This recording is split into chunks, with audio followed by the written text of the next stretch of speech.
O sea, siento que molesto, ¿me entiende? En la forma de pedir, o sea, yo pido realmente, doctora, quiero platicar con usted, ¿cuándo es mi salida? ¿Y usted sabe qué pastillas le dan? Flufenacin o Viperiden.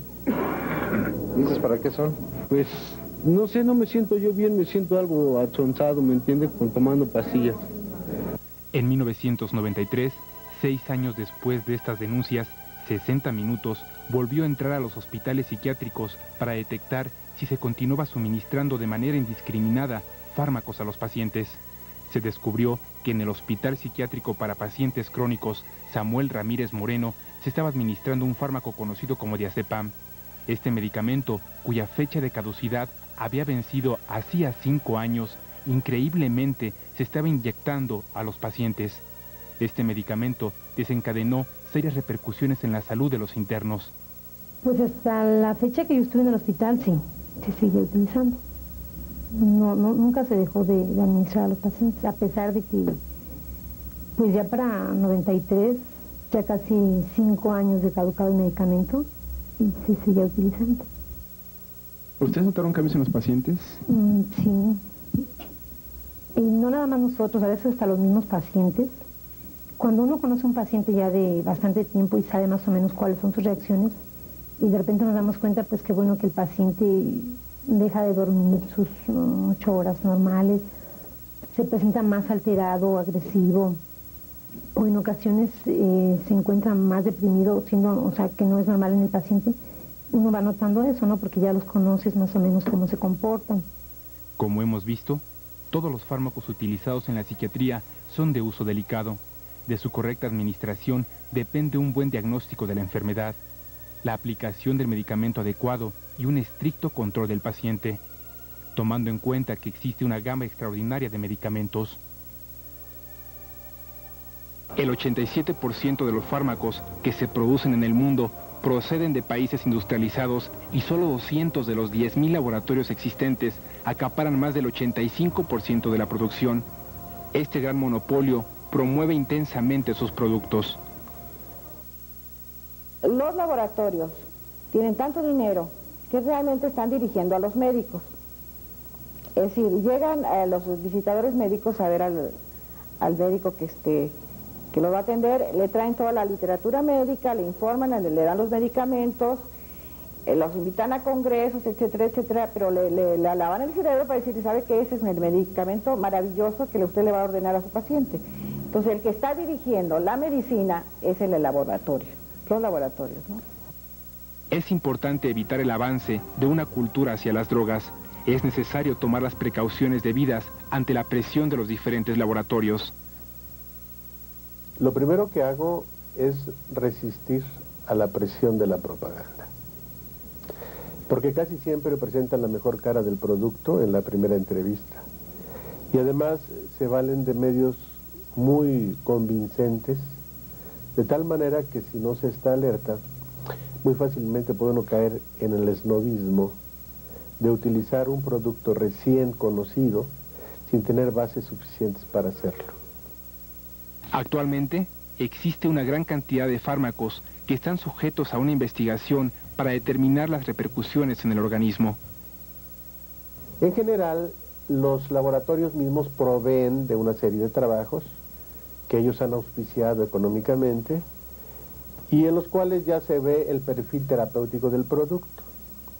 Muchos de estos trabajos son hechos de manera muy ética, con controles muy cuidadosos, y son bastante confiables.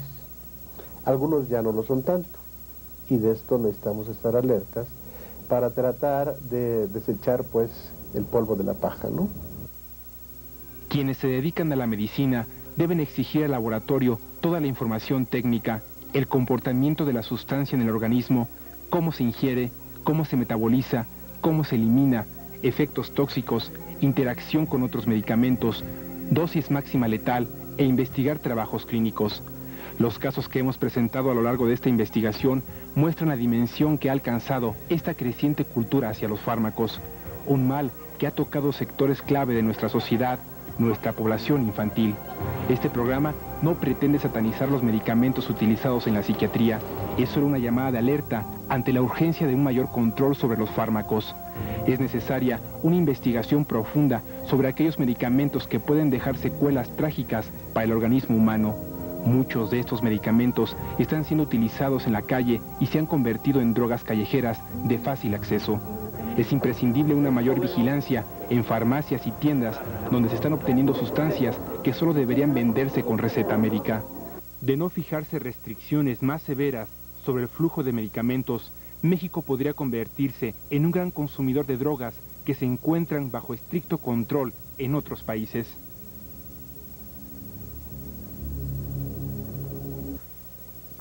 Es necesario revisar los argumentos legales alrededor de los fármacos dirigidos a la salud mental y los estados de ánimo del individuo.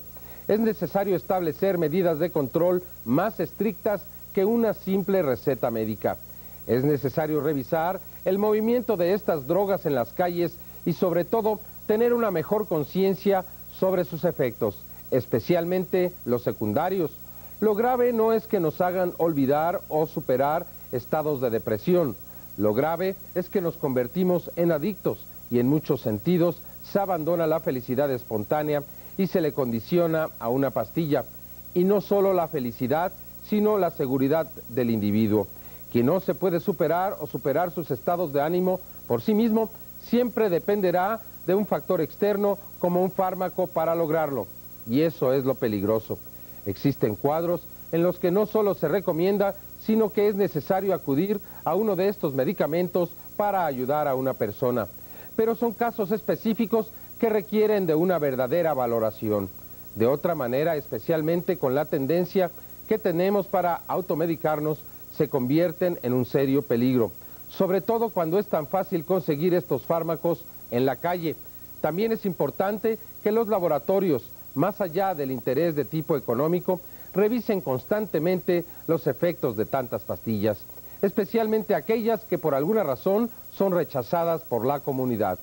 ¿Por qué? Si tantas personas se oponen al Ritalin, no se realiza un nuevo estudio para saber si las voces populares tienen razón.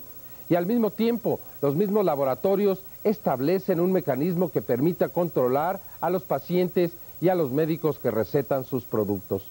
De otra manera, si algún día culmina la guerra en torno a las drogas ilícitas, existirá un problema aún mayor con las llamadas drogas nobles. Es indudable que muchas personas el día de hoy son adictas. Es indudable que muchas personas sufren graves secuelas por tomar los fármacos, que incluso en muchas ocasiones ha sido posible ligarlas a suicidios o intentos de suicidio, y que muchos otros han terminado sus vidas en el interior de hospitales psiquiátricos a consecuencia de haber tomado esas inofensivas pastillas que fueron recomendadas por nuestros amigos. Sin el control de un médico es como tratar de cruzar un abismo sobre un pequeño y frágil tronco. Las drogas nobles, las adicciones del siglo XXI.